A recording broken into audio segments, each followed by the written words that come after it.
Huawei Pura 80 Ultra флагмани нав аз ширкати Huawei мебошад. Смартфон дорои ду слот барои нани сим-карта ва eSIM-ро дастгирӣ мекунад. Экрани он 6,8 дюйм, технология OLED бо разрешенияи 2848 ба 1276 пиксел мебошад, ки тасвири равшан ва муфассал медиҳад.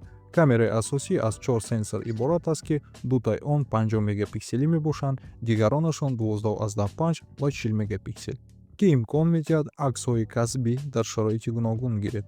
Камераи пешӣ бошад 13 мегапиксел мебошад.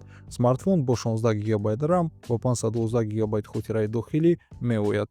Дар Pura 80 Ultra протсессори Kirin 9020 истифода мешавад. Ҳамчунин батарея бо иқтидори 5700 мАч дорад. Устувории дастгоҳ ба обу ғубор мувофиқи стандартҳои IP68 ва IP69 таъмин шудааст. Аз шабакаҳои мобилӣ 2G, 3G ва 4G-ро дастгирӣ мекунад. Аз интерфейсҳои BSIMI, Wi-Fi, Bluetooth ва NFC низ дастгирӣ мешавад.